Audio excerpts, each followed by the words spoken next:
Martayuki Pratama dari kelas 3A Prodi Manajemen Universitas Nusantara PGRI Kediri. Di sini saya akan menjelaskan tentang langkah-langkah menggunakan aplikasi SPSS dengan uji validasi data mulai dari analisis deskriptif hingga progresi linier. Yuk, simak video selengkapnya. Baik, untuk analisis deskriptif, pertama buka aplikasi SPSS terlebih dahulu, yaitu buka, ini ada dua ya, ada data view dan variable view. Yang pertama kalian buka variable view, lalu di sini saya sudah mempunyai data dari suatu perusahaan, dan di sini saya menulis untuk nama, usia, jenis kelamin, gaji, dan pekerjaan. Ini untuk tipe with decimal label, ini bisa dilihat sendiri. Untuk value untuk jenis kelamin ada dua, yaitu laki-laki dan perempuan ya. Untuk yang pekerjaan di sini ada 4, yaitu PNS, petani, mahasiswa, dan wira swasta. Untuk measure-nya bisa dilihat sendiri di sini. Setelah itu, jika kalian sudah mempunyai data, langsung masuk ke data view. Nah, di sini nanti kalian tinggal mencatat siapa nama-nama karyawan dan usia karyawan, jenis kelamin karyawan, gaji karyawan, dan pekerjaan. Tadi pekerjaannya sudah ada di variable view. Lalu, sekarang kalian ke analisis. Untuk analisis deskriptif, untuk yang pertama, ke analyze, lalu klik deskriptif statistik, pilih yang kedua deskriptif. Nanti akan muncul kotak kolom, nah seperti ini ya.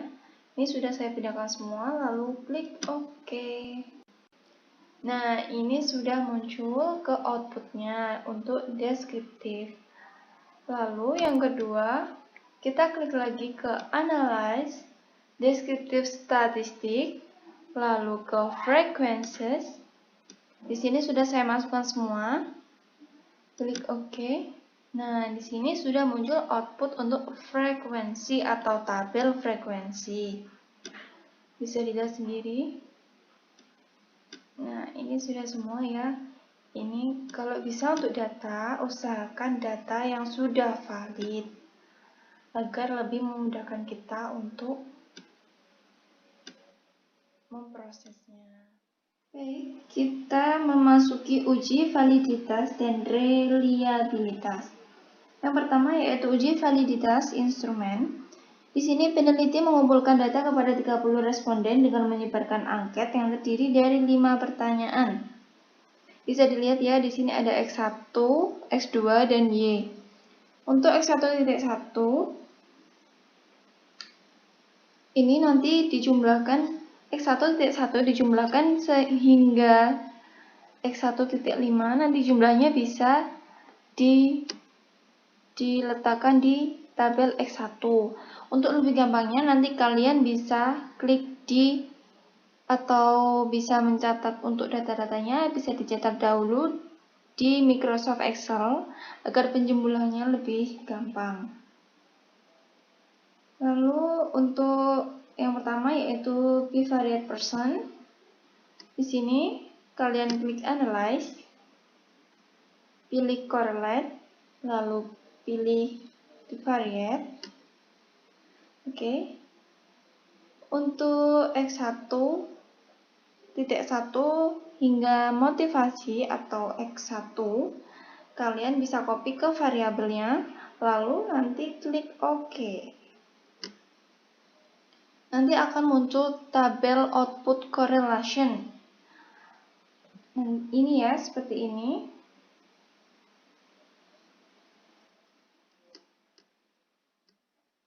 Oke, sekarang kita memasuki correct item total correlation.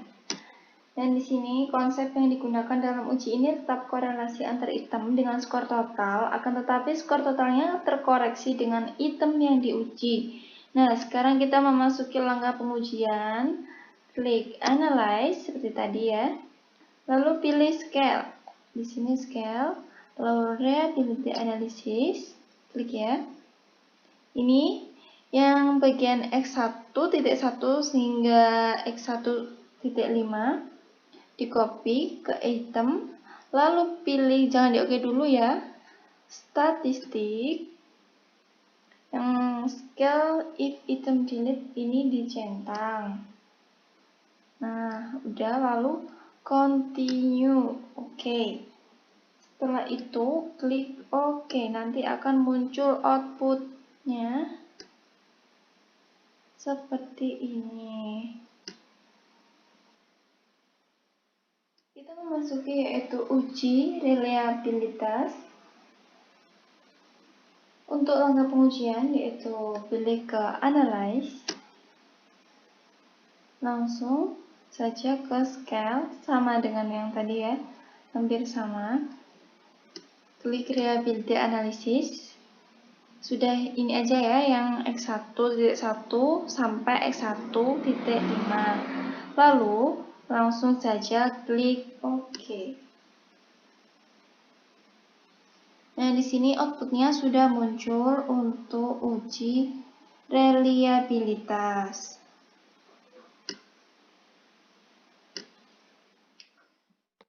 Oke, kita memasuki ke bab yang terakhir yaitu analisis regresi linier. Istilah regresi masa kini adalah berkaitan dengan studi mengenai ketergantungan satu variabel, yaitu variabel dependen, terhadap satu atau lebih variabel lainnya, yaitu variabel penjelas, dengan tujuan untuk mengestimasi atau memperkirakan rata-rata populasi variabel dependen dari nilai yang diketahui atau nilai tetap dari variabel penjelas dalam sampling berulang. Analisis regresi ini dilakukan jika suatu penelitian bertujuan untuk mengetahui hubungan sebab akibat atau pengaruh antar variabel. Karena sebab akibat, maka dalam regresi terdapat variabel yang menjadi sebab disebut variabel bebas, independen atau biasa disebut variabel X, dan variabel yang menjadi akibat disebut variabel terikat, dependen atau variabel Y. Regresi ini juga disebut dengan bentuk hubungan sehingga memiliki rumus atau formula persamaan model.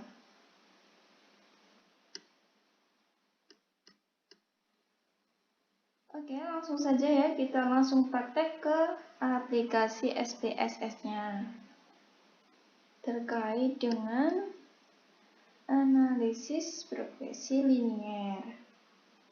Yang pertama-tama, ini kan sudah ada data tadi yang sudah kita punyai.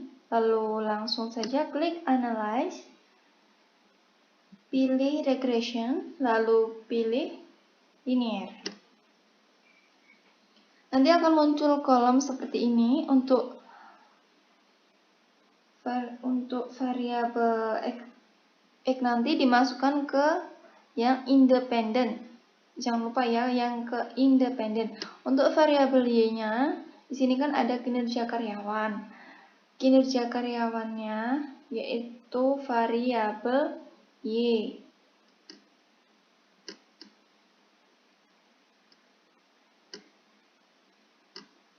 Jangan di oke dulu, kita ke statistik. Oke. Statistik.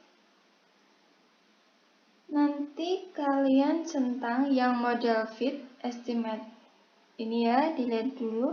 Estimates, lalu collinearity diagnosis. Juga klik yang Durbin-Watson, lalu continue. Setelah itu yang kedua, jangan keburu-buru di oke dulu, langsung ke plots. Nah, untuk yang variabel Y, kalian ini kan ada pilihan, kalian pilih yang spreadsheet.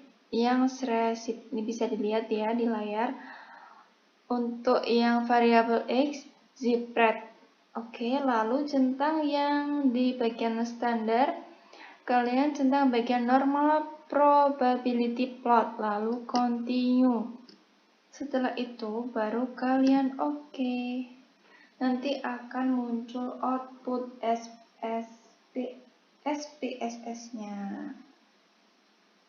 Bisa dilihat sendiri. Di situ nanti akan ditampilkan dalam laporan penelitian ada variabel enter atau remove, yang kedua model summary, yang ketiga ANOVA, yang keempat koefisien, dan ada normal PP plot regression standar residual dan scatter plot. Nah, gimana? Cukup mudah bukan untuk menggunakan aplikasi SPSS untuk uji validasi data. Baik, sekian video presentasi untuk langkah-langkah menggunakan aplikasi SPSS dari saya. Saya Marta Pratama mengucapkan terima kasih sudah menonton dan mohon maaf apabila masih banyak kekurangan dalam video ini. Sekian, wassalam, dadah.